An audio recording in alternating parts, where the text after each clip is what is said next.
Ivoiriennes, Ivoiriens, mes chers compatriotes, chers amis de la Côte d'Ivoire, c'est toujours avec un plaisir renouvelé que je m'adresse à vous à l'occasion du traditionnel message à la nation qui marque le passage à la nouvelle année.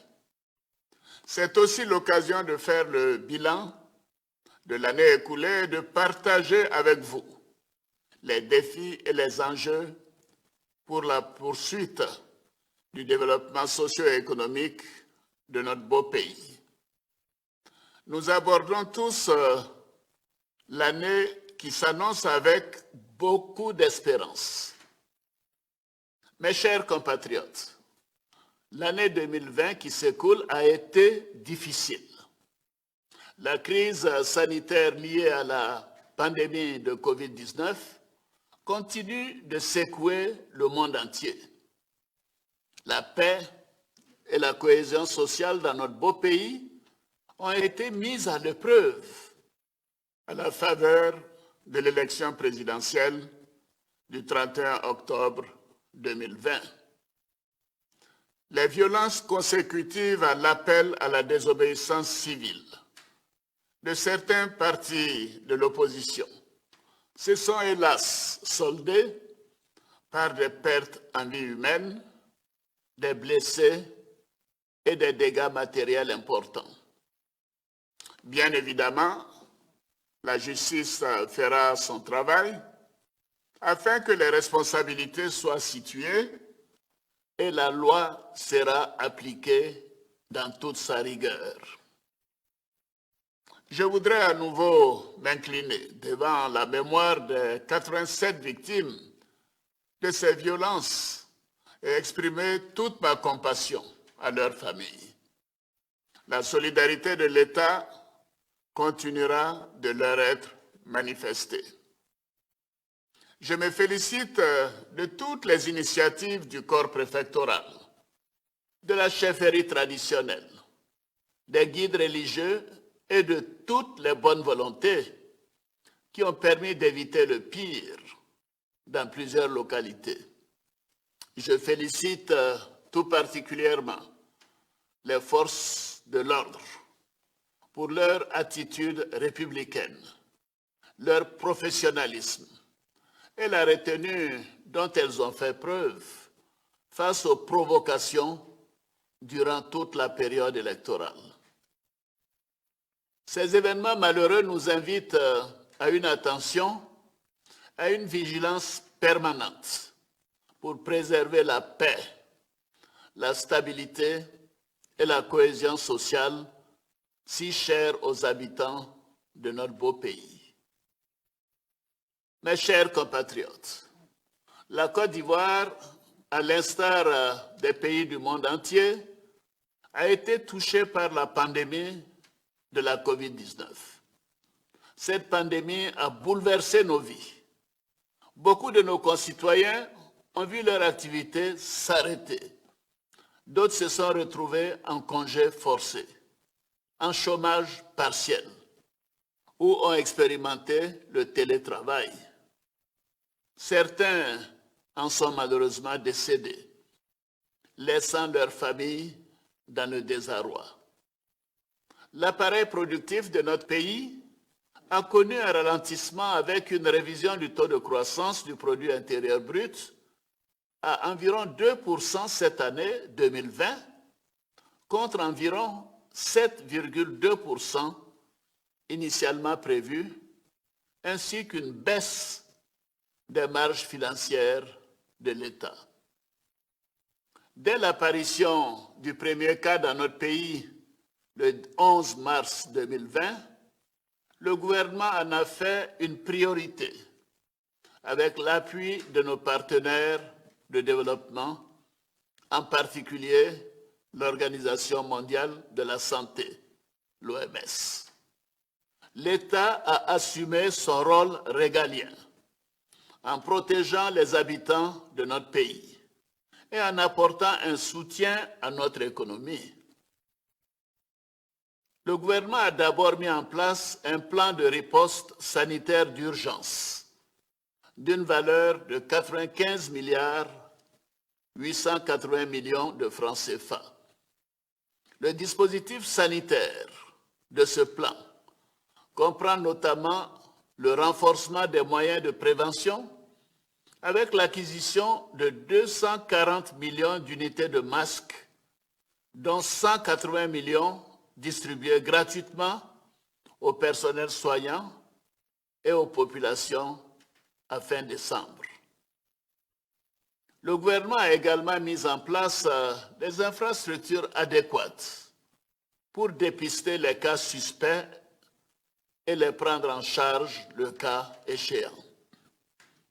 Ainsi, 13 sites de dépistage ont été rendus opérationnels dans le Grand Abidjan et les moyens des districts sanitaires ont été renforcés pour assurer une couverture nationale en matière de dépistage. Cela a permis de tester environ 240 000 échantillons à la mi-décembre et les cas confirmés pris en charge gratuitement. Une capacité d'hospitalisation de plus de 600 lits additionnels a été mise en place à Abidjan et dans les 11 villes de l'intérieur du pays. Ce dispositif donne des résultats très encourageants. À la date du 30 décembre 2020, notre pays compte 22 366 cas confirmés, dont 21 909 guéris, soit un taux de guérison d'environ 98%. 320 cas actifs et malheureusement 137 décès. Le taux de létalité est d'environ 0,61% en Côte d'Ivoire, soit l'un des plus bas en Afrique et à l'échelle mondiale. Le taux de positivité qui reste autour de 5% depuis septembre 2020 montre que la pandémie est maîtrisée. Un plan de soutien économique, social et humanitaire de 1 700 milliards de francs CFA a ensuite été mis en place pour apporter un concours financier direct aux populations, aux grandes entreprises, aux petites et moyennes entreprises, les PME, et aux entreprises du secteur informel. Cette approche qui couvre l'ensemble des composantes de notre tissu économique a permis d'atténuer l'impact de la crise. Ainsi, à la mi-décembre 2020, c'est un montant cumulé de 159 milliards de francs CFA qui a été décaissé, dont 50 milliards au profit des filières agricoles.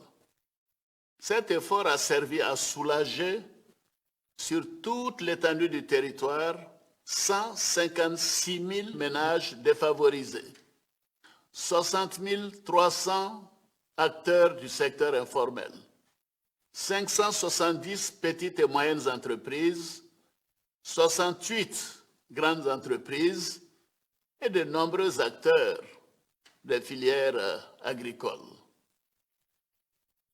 La Côte d'Ivoire est citée en exemple pour sa gestion judicieuse et rigoureuse de cette crise. La mise en œuvre dynamique et efficiente de nos différents plans a permis de réduire le taux de contagion et de décès, limitant ainsi les impacts économiques et sociaux. Ainsi, l'État de Côte d'Ivoire a répondu avec responsabilité afin de contenir la pandémie et d'en juguler les effets sur nos populations et notre économie. Nous sommes restés aux côtés de chaque habitant de notre beau pays.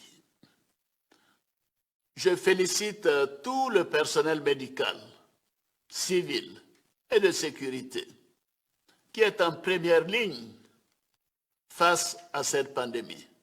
votre engagement total et constant a permis de sauver de nombreuses vies.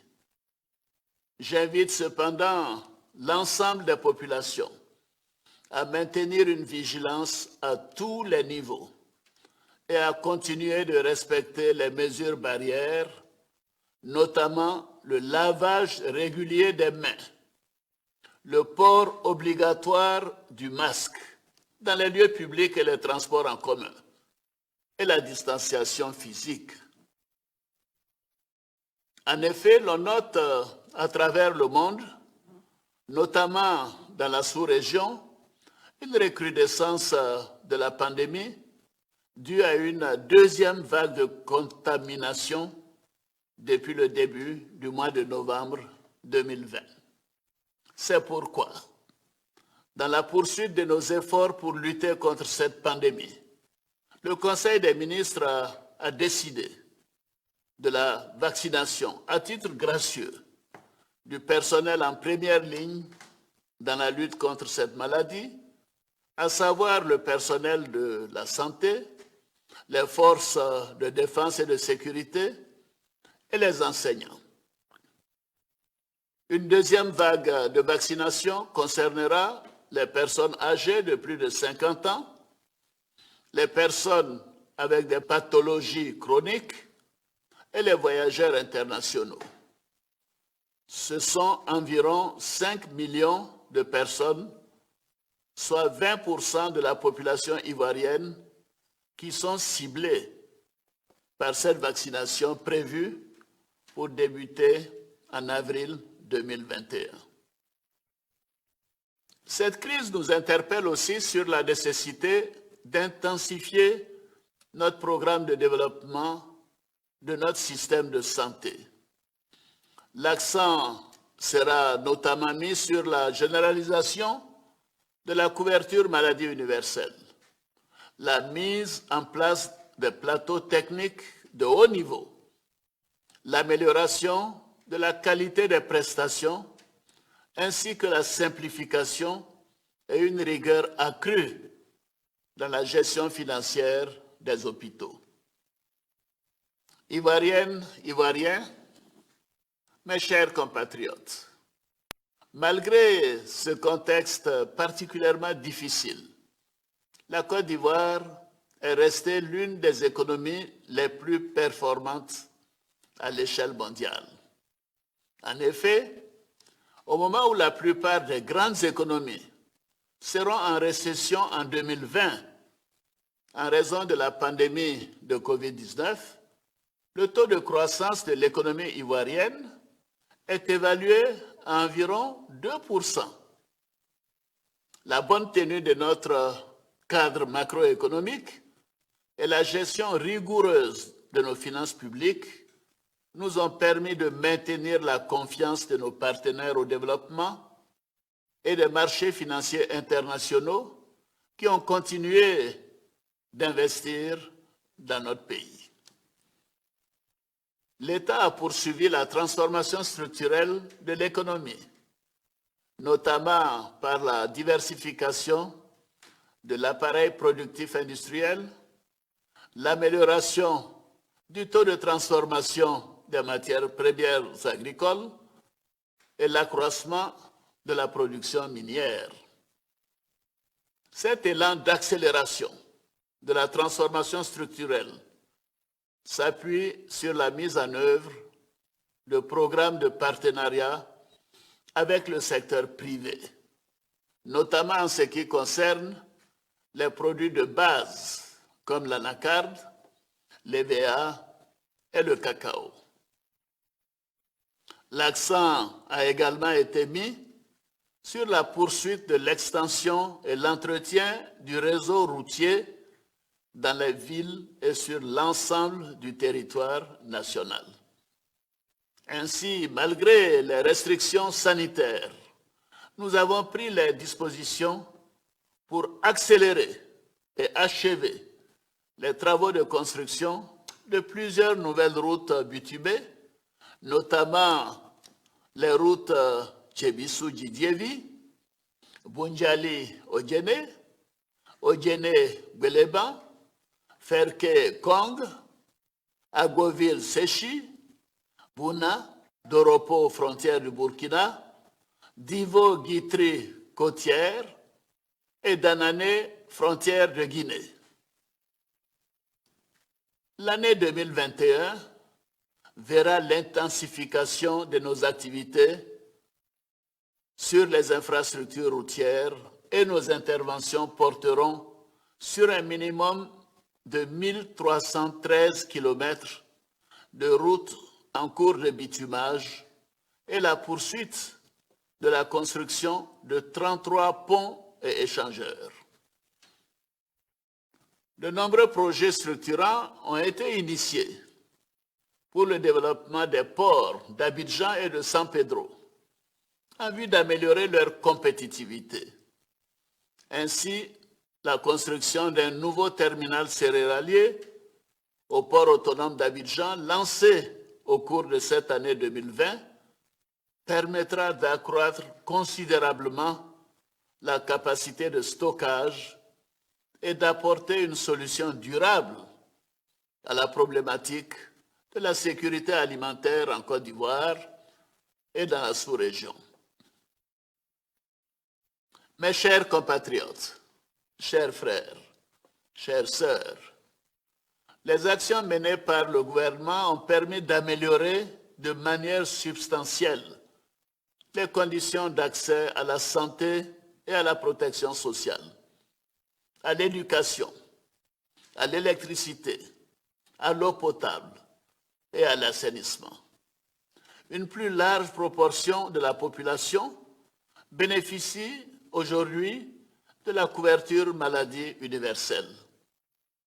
En ce qui concerne l'électricité, la baisse du tarif social est une mesure concrète de lutte contre la cherté de la vie afin d'améliorer le pouvoir d'achat des Ivoiriens.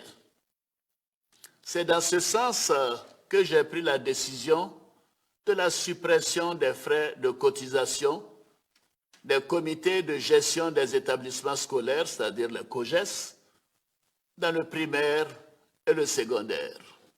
Ainsi, à compter de janvier 2021, les frais COGES seront pris en charge par le gouvernement et les collectivités locales afin de soulager davantage les parents d'élèves et de favoriser un accès plus aisé et équitable à tous les enfants de Côte d'Ivoire.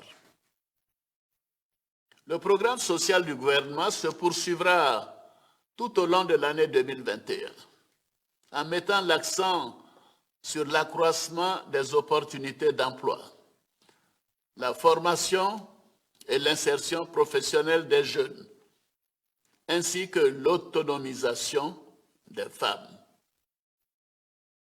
Nos efforts au cours de ces dernières années ont permis d'inverser la courbe de la pauvreté en la faisant passer d'environ 55% en 2011 à 39,4% en 2018.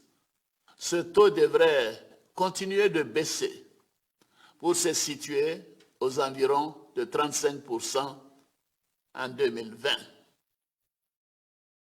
De même, le revenu par habitant dans notre pays a presque doublé, passant de 1 213 $ US en 2010 à environ 2 286 $ US en 2019, soit le niveau le plus élevé des pays de la CEDEAO. Nous avons obtenu ces résultats grâce aux efforts de toutes les forces vives de la nation. Je tiens à féliciter chacune et chacun d'entre vous. Nous venons de loin. Nous avons fait du chemin depuis 2011. Je sais que les défis sont encore nombreux. C'est pourquoi nous voulons aller encore plus loin et plus vite pour des lendemains meilleurs pour chaque Ivoirienne et chaque Ivoirien.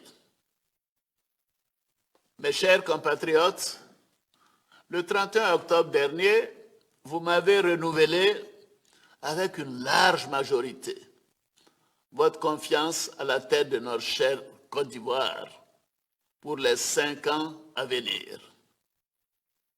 Avec un taux de participation au scrutin de 53,9%, vous avez démontré votre maturité démocratique et votre respect de la Constitution. Je voudrais, à ce stade de mon propos, rendre un hommage mérité à tous ceux qui ont contribué à l'effectivité de ces élections. J'ai notamment une pensée pieuse pour feu le Premier ministre Amadou Gon Coulibaly et feu le ministre de l'administration du territoire et de la décentralisation, Sidiki Diakité, qui ont tous deux été des artisans en première ligne dans l'organisation de ces élections. Je voudrais réaffirmer mon engagement à créer les conditions pour la mise en œuvre réussie de notre ambitieux programme de développement intitulé « Une Côte d'Ivoire solidaire » qui place chaque Ivoirienne et chaque Ivoirien au cœur de l'action de l'État. Au cours de ce nouveau mandat, la priorité sera donnée à la consolidation du triptyque paix, sécurité, cohésion, à travers le renforcement de nos institutions, de la justice, de la réconciliation nationale et la culture du vivre ensemble. J'attache du prix au dialogue. C'est l'un des héritages les plus précieux que nous a légué le père de la nation ivoirienne, le président Félix Houphouët-Boigny, à qui je voudrais à nouveau rendre hommage. Afin de consolider la cohésion nationale et la réconciliation politique, j'ai nommé un jeune issu du PDCI-RDA comme ministre en charge de la réconciliation nationale. J'ai aussi instruit le Premier ministre Ahmed Bakayoko de relancer le dialogue politique avec l'opposition et la société civile. Les discussions se sont déroulées du 21 au 29 décembre dernier en vue de la préparation des prochaines élections législatives qui doivent avoir lieu impérativement au mois de mars 2021. Je salue l'adhésion de toutes les parties concernées à ce processus, qui a enregistré la participation de tous les partis et groupements politiques, ainsi que de la société civile. Je me félicite de la qualité de ce dialogue inclusif et des points de convergence qui se sont dégagés, notamment en ce qui concerne la composition et le bureau des commissions électorales locales, ainsi que les recommandations pour l'apaisement de l'environnement politique. Je note la décision de mettre fin au mot d'ordre des désobéissances civiles, annulant ainsi le CNT et le boycott actif. Je me réjouis de la mise en liberté sous contrôle judiciaire de certains inculpés détenus à titre préventif dans le cadre des procédures judiciaires ouvertes pour complot et atteinte à l'autorité de l'État commis à l'occasion de l'élection présidentielle du 31 octobre 2020. J'ai procédé également à la signature d'un décret accordant une grâce collective à environ 2000 de nos concitoyens condamnés pour des infractions mineures. Mes chers compatriotes, je suis confiant qu'avec l'implication de tous, ce grand chantier de la réconciliation sera conduit avec succès. Pour ma part, je ne ménagerai aucun effort pour garantir la paix et la stabilité à nos concitoyens.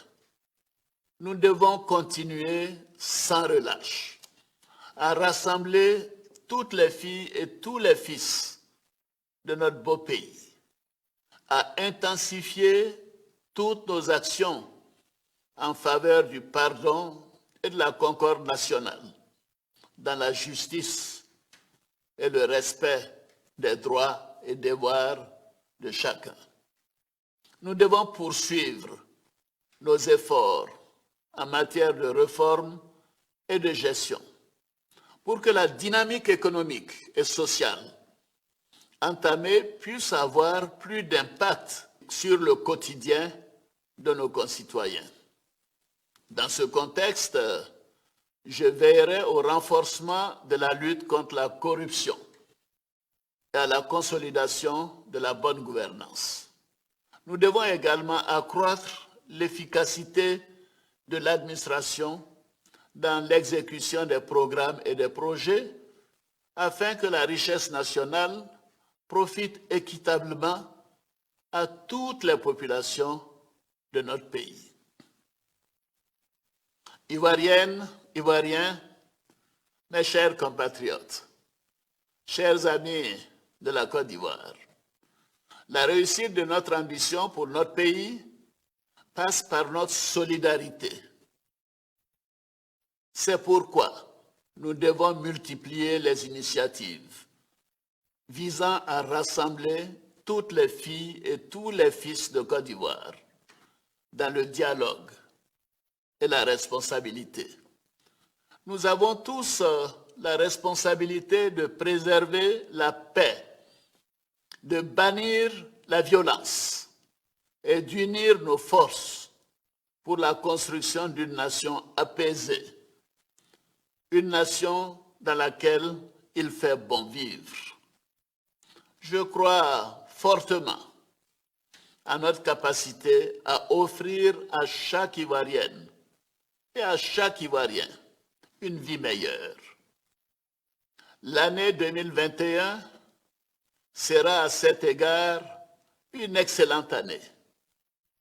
Je souhaite une bonne et heureuse année 2021 à chacune et à chacun d'entre vous. Vive la République, vive la Côte d'Ivoire, que Dieu bénisse notre beau pays.